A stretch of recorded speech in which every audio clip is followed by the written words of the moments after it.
Hi everybody, Mike with Enviroscape LA. So here we are finishing up our project in the backyard Pollinator Garden in the city of Manhattan Beach.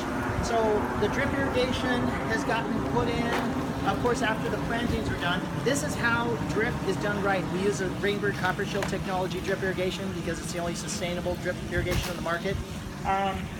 Got the waterfall built, and the waterfall is going to act as a water source, aside from being a piece of beauty for the homeowners to be able to come out here and meditate or do yoga, whatever they're going to do. They're going to be able to release their stress and lower their stress by listening to this thing. It's just absolutely gorgeous and sounds good. And then they're going to have these native plants. These are really cool native plants, going to bring the pollinators, the birds, the butterflies, the hummingbirds, the bees, so all those, it touches on all the high points.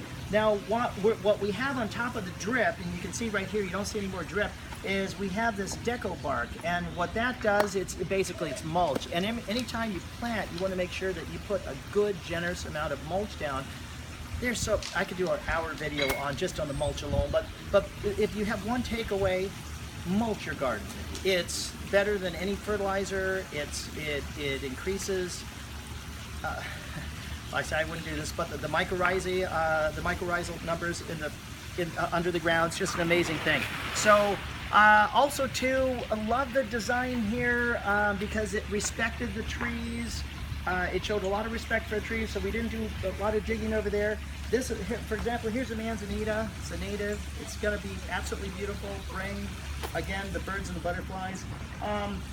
And then what I should show you is some of the inner workings of how this is put together. At least I showed you the drip irrigation. Let's come and just take a quick peek at the irrigation valves. Check out that diamondia there. So it's going to clean up really nicely here once we're done. These are the valves all put together, and we've got the Rainbird low flow valves. It's a special valve that's guaranteed to shut off with low flow rates. Those little orange tags there on the top, the stickers.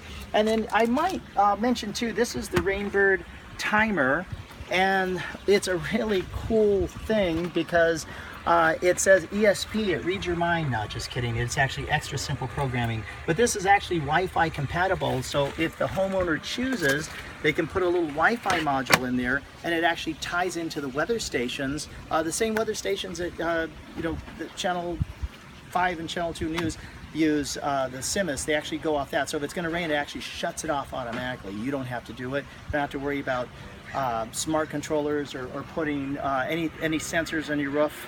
It's all controlled in the clock itself. Oh, and a big plus, they actually have an app now for your smartphone.